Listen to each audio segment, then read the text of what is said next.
Wiring makes everything work the way it should, if it's installed properly, that is.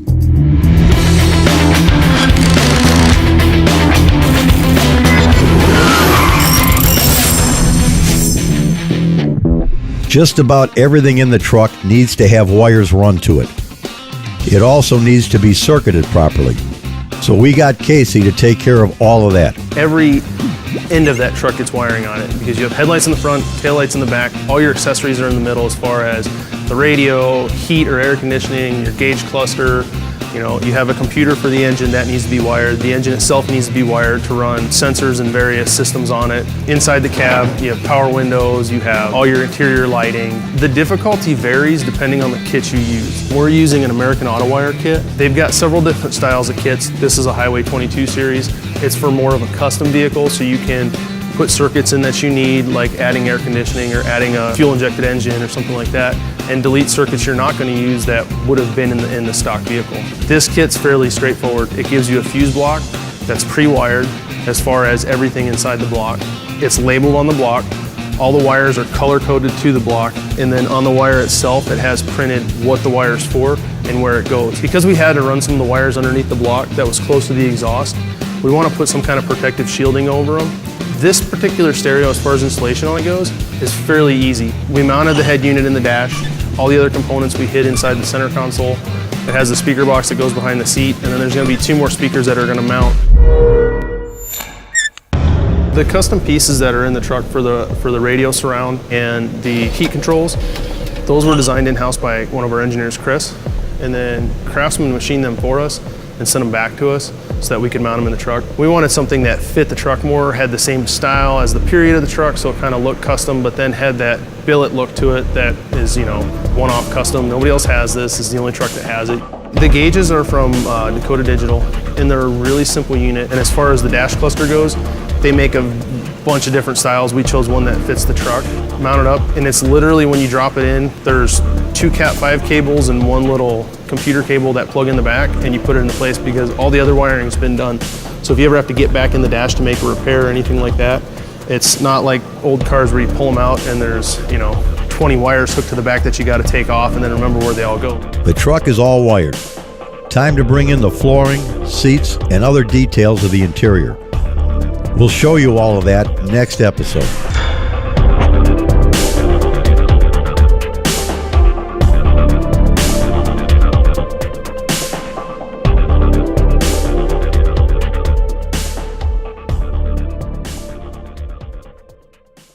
The truck, it's got a real stock look to it, and we didn't want to get crazy modifying it. But we did want to make it look good. That means some classic touches and some custom takes on the Craftsman logo.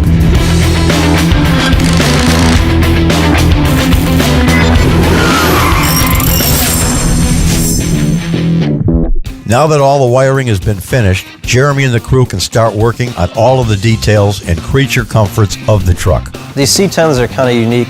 The interior was really minimalistic. Originally didn't have carpet, it was just kind of a rubber mat.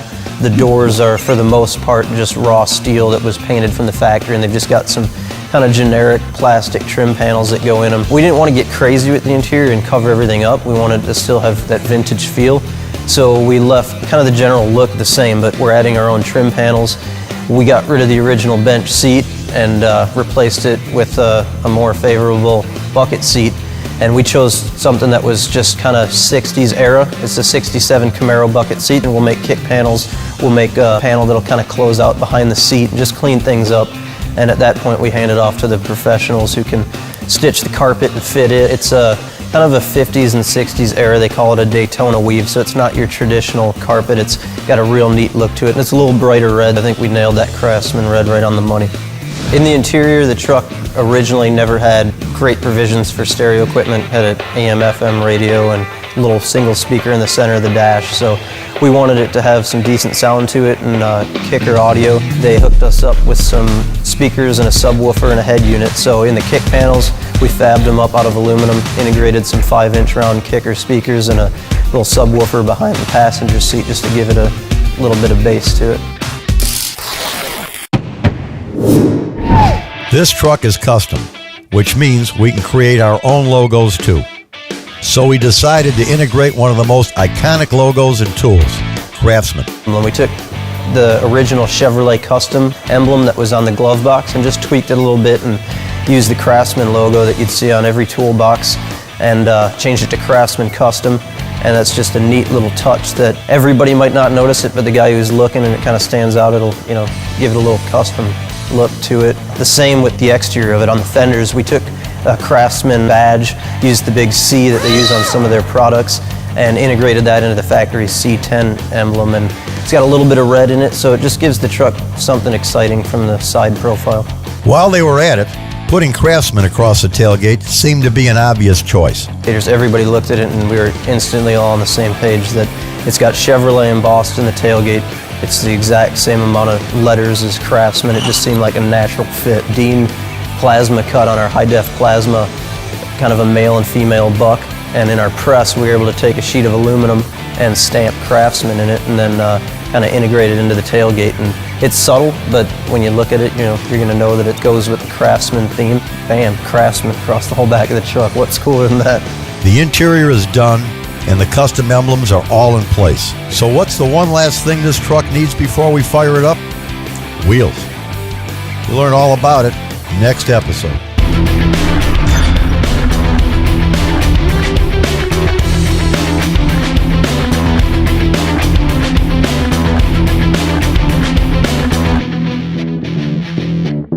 Anyone can go pick out tires, but when you're trying to select something that makes the truck run well on the road in an autocross, you'd better not screw it up.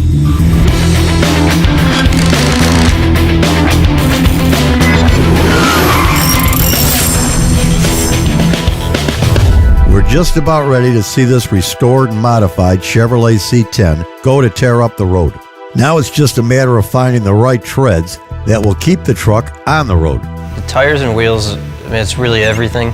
They can make it or break it. It's an inexpensive bolt-on part, and you can either completely ruin a vehicle with them, or you can really make something stand out. We looked at quite a few options and ended up settling on a Forge Line, their concave 5-spoke wheel.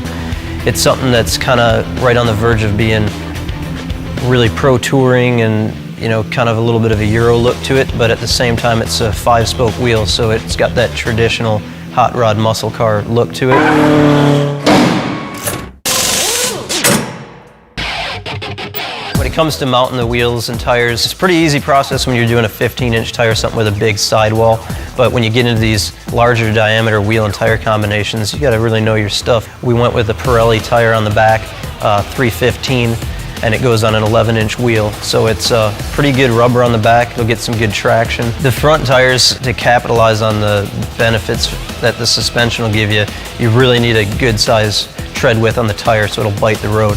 We staggered them a bit, went a little bit smaller on the front. If you go kind of oversized on the front, it's great on the track, but on the street, it makes the car have a tendency to kind of wander and pick up imperfections in the road. So 295 is kind of a nice all-around tire. Once the tires are all mounted and balanced and it's time to install them, it's a 5-lug Chevy pattern, so you slap that wheel up there and just using a Craftsman impact, we'll zip them on until we get that truck down on the ground and then kind of go around all 4 corners with a torque wrench, torque them all, take it for a spin, bring it back and torque them again, and then they're locked down and ready to roll. The truck already got a nice little spin, but now we're ready to take it off the lift and push the envelope. Weeks of hard work and late nights are about to pay off, but we don't want anything to go wrong. So next episode, we'll go through the final checklist of the truck before we take it for the inaugural spin.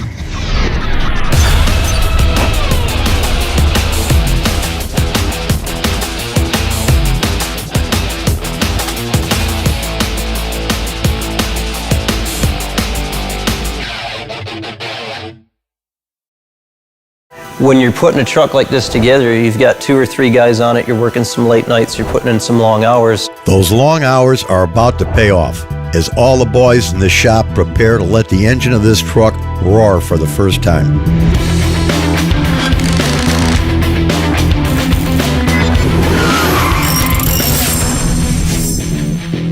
Through all of this work, everyone has put in their fair share of hours. Just like a high school math project, it's now time for us to go back and check our work before really putting this truck to the test. Even though each guy meticulously assembled each part, it's good at the very end to go back and just double check that. So we'll make a checklist and we'll go through and check all the chassis components, make sure that the ball joints are greased, the tie rods are greased. We'll make sure that everything's tightened and torqued to the specs that it's supposed to be. And then we'll go through and check all the fluids, make sure there's oil, trans fluid, brake fluid, check the brakes themselves. We'll check and make sure we've got a good solid pedal in it, the brakes are working the way they should.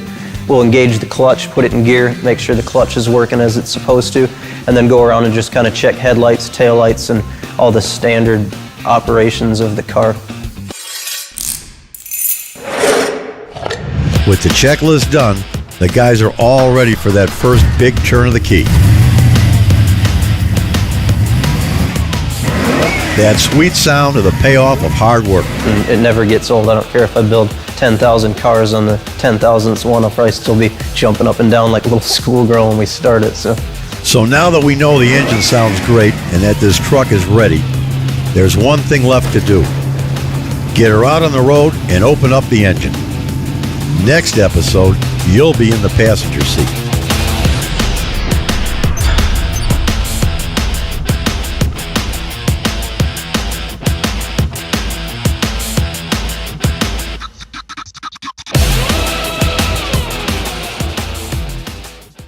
The C-10 has been restored and modified from the ground up.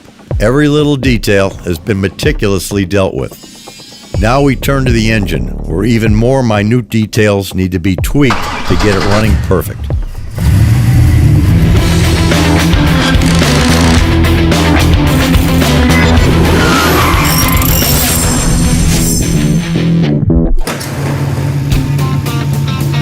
When you first get a fuel-injected vehicle running that had no software in the computer for the engine management system, it's important to put a base file in it, and then the importance of sending it to the dyno with where Larry is to actually run it on the dyno, simulating it going down the road at wide open throttle. My name is Larry Stauner. I tune a lot of high-performance cars, and the name of the place is LRS Performance Inc. I've used quite a few tuners doing a lot of different stuff, and Larry's very smart at what he does, and a lot of guys can make stuff run and work good from idle to full throttle where you stand on it, it'll make good power, but he's really got a thing for drivability, so it'll start and all the RPM will perform correctly. You'll be able to stand on it if you're at 2 grand, or you'll be able to stand on it if you're at idle, and it'll all work flawlessly. So it's been a good relationship between us. The dyno gives the guys a chance to push the limits of the truck without getting in trouble out on the road.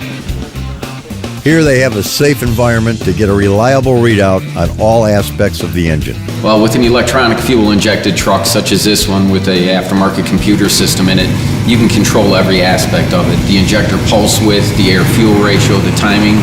So basically you're manipulating a map to give you the injector pulse width that you need to give it a given air-fuel ratio. I only raise fuel pressure if I get into the point where I got 100% injector duty cycle, in which case you have to make the injector act bigger, so you raise fuel pressure so that you can make the VE table smaller, and that will get your injector duty cycle down below 100%. If you force out too much horsepower, you can break parts. That being said, you want to get the most bang for your buck, which is why Larry likes to take his time.